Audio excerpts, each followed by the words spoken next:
Welcome to point blank. ప్రస్తుత రాజకీయాలపై అలాగే ఏదైతే జీవన్ రెడ్డి ఇష్యూ కానీ అలాగే సీనియర్ నేతలు బీఆర్ఎస్ నుంచి కాంగ్రెస్ చేరడంపై మనతో మాట్లాడడానికి టీఆర్ఎస్ వ్యవస్థాపకులు గాది ఇన్నయ్య గారు చెప్పండి, ప్రస్తుత రాజకీయాలు ఎట్లా జరుగుతున్నాయంటే ఏం చెప్తారు? చాలా బాధాకరంగా ఉంది, మాట్లాడాలంటే కూడా చాలా అసహ్యంగా ఉంది. ముఖ్యంగా జీవన్ రెడ్డి లాంటి ఒక గొప్ప ప్రజాస్వామ్యవాది ఆయన ఇప్పుడున్న పరిస్థితులలో ఈ రాజకీయాల్లో కొన్ని వందల వేల మందిలో ఆయన ఒకడుగా ఉన్న చరిత్ర ఉంది.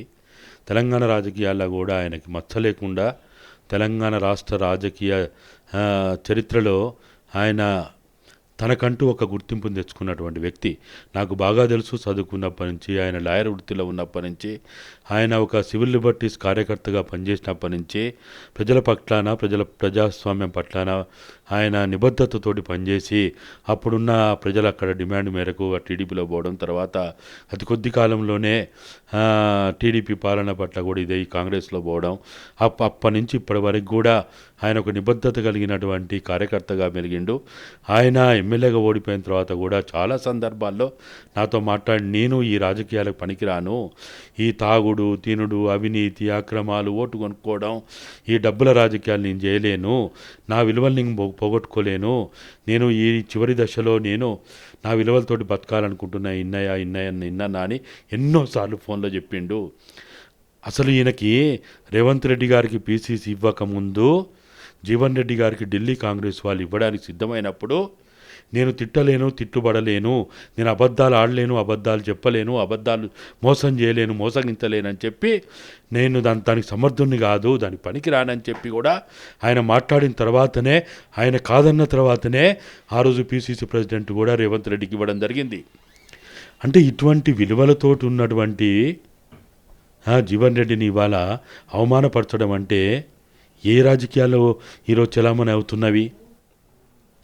రేవంత్ రెడ్డి అసలు ఆయనకు వచ్చిన ముప్పు ఏంది, ప్రమాదం ఏంది, చేరికలు ప్రోత్సహించాల్సిన పరిస్థితి ఏమొచ్చింది? ఈ దిక్కుమాలిన ఈ కుబేరులైనటువంటి వాళ్ళ ఇళ్ళకు పోయి 70 ఏళ్ళ వయసు దాటినటువంటి వృద్ధాప్యంలో ఉన్నటువంటి వాళ్ళకు పోయి అనేక పార్టీలు ఫిరాయించి పదవులు అనుభవించిన వాళ్ళ దగ్గర పోయి తెలంగాణని అవమానపరచడం తప్ప ఏమున్నది? ఇప్పుడున్న పరిస్థితుల్లో ఏమున్నది చెప్పండి? ఏమైనా విలువలు కాపాడుతున్నారా? ఏమైనా తెలంగాణ త్యాగాల చరిత్రని, రాష్ట్ర సాధన చరిత్రని ఏమైనా కాపాడుతున్నారా? మాకైతే చాలా అవమానంగా ఉంది, అసహ్యంగా ఉంది, తల దించుకునే పనులుగా మనకు కనపడతా ఉన్నాయి. కాబట్టి ఇటువంటి పనులు ఎవ్వరు కూడా ఏ తెలంగాణవాది, ఏ తెలంగాణ సోయిన్నోడు దీని మంచి పని అని అయితే అనరనేది నేను భావిస్తున్నా. కాంగ్రెస్ ఎన్నికల మేనిఫెస్టోలోనే ఏదైతే ఎమ్మెల్యేలు పార్టీ మారితే సభ్యత్వం రద్దు చేస్తామని పెట్టి ఇప్పుడు ఎలా చేర్చుకుంటారని జీవన్ రెడ్డి కూడా స్టేట్మెంట్ ఇచ్చారు. దీన్ని ఎలా చూస్తారు? ఆయన అడిగేది న్యాయబద్ధం.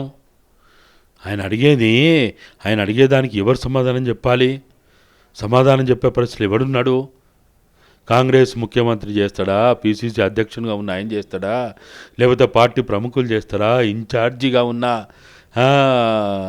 ఆమె చేస్తుందా? ఎవరు చేయాలి? ఇది ఎవరు చేస్తారు? ఆ పార్టీ చేయాలి. మరి ఆ పార్టీని ఆయన ప్రశ్నిస్తున్నాడు. ప్రశ్నించే హక్కు ఆయనకున్నది. సో ఇప్పుడు జీవన్ రెడ్డి ఏదైతే బీజేపీలో చేరుతానని కొన్ని వార్తలు వస్తున్నాయి. సో దీనిపై ఒకవేళ జీవన్ రెడ్డి పార్టీ మారితే ఏదైనా కాంగ్రెస్కి నష్టమా అంటారా? నేను అనుకోవడం ఆయన బీజేపీలో పోడు, బీజేపీలో పోయే అటువంటి పనికిమాలిన పని అయితే చేయడు. బీజేపీ పట్ల, బీజేపీ రాజకీయాల పట్ల నాకంటే కూడా ఆయనకి ఎక్కువనే తెలుసు. బీజేపీ ఏ రాజకీయాలతో ఉన్నారు, ఏ విధంగా ఉన్నాడు, ఎట్లున్నారు అన్నీ ఆయనకు తెలుసు.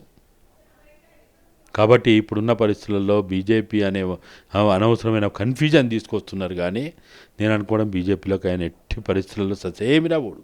సో మరొక అంశం ఏంటంటే ఇప్పుడు ఏదైతే కడియం శ్రీహరి కావచ్చు, లేకపోతే పోచారం శ్రీనివాస్ కావచ్చు, సో ఇలా సీనియర్ నేతలు ఇలా పార్టీ మారడంపై మీ అభిప్రాయం ఏంటి? ఏం సీనియర్ నేతలు? వయసులో సీనియరా?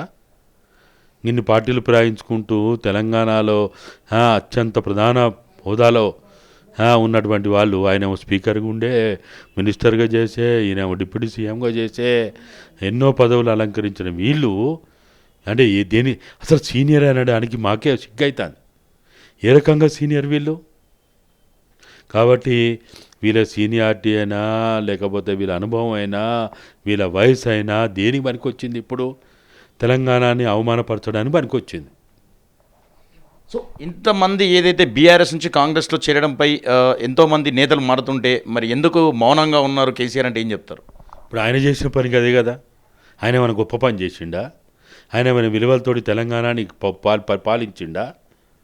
అప్పుడు వైసీపీని, బీఎస్పీని, టీడీపీని అన్నిటినీ మొత్తంగా కూడా లేకుండా చేసే అందరినీ తీసుకొచ్చి ఆయన గంపగుద్దగా దీంట్లో చేర్చుకునే, దాని తర్వాత 2018 తర్వాత కాంగ్రెస్ పార్టీని మొత్తం కూడా విలీనం చేసుకునే ఆయన ఏ విలువలు కాపాడిండు? ఇవాళ మాట్లాడడానికి ఆయన నోరెట్లు వస్తుంది? ఆయనకు నోరు రాదు, విలువలు కాపాడలే ఆయన. కాబట్టి ఇప్పుడున్న పరిస్థితుల్లో ఈ కేసీఆర్, కేటీఆర్, వాళ్ళ కోటరీనో వాళ్ళ కుటుంబమో మాట్లాడడానికి వాళ్ళకి అర్హత లేదు. ప్రజలుగా, ప్రజాస్వామ్యవాదులుగా, సివిల్ సొసైటీగా, మా మీడియా కూడా మీరు కూడా పాలకులు, పార్టీలు ప్రజాస్వామ్యాన్ని కొని చేస్తుంటే మీడియానే ప్రజల పక్షాన నిలవాలి, ప్రజాస్వామ్యాన్ని కాపాడాలి, రాజ్యాంగాన్ని కాపాడాలి, రాజ్యాంగ విలువల్ని కాపాడాలని మీడియా కూడా ఇవాళ 4th ఎస్టేట్గా ఉన్న మీడియా బాధ్యత ఇది. సో మరొక చివరిగా అంశం ఏంటంటే, జీవన్ రెడ్డి పక్కకు పెట్టినంత మాత్రాన రేవంత్ రెడ్డి టీంకి ఏం లాభం అంటే ఏం చెప్తారు? ఆయన జీవన్ రెడ్డి అనే ఒక జగిత్యాలని ముట్టుకొని, జగిత్యాలలో ఈ పనికి పూనుకొని రేవంత్ రెడ్డి ఒక రకంగా చెప్పాలంటే తనకు తీవ్రమైన నష్టాన్ని తెచ్చిపెట్టుకున్నట్టే, కొని తెచ్చుకున్నాడు ఆయన. ఇది స్వయంకృత అపరాధం.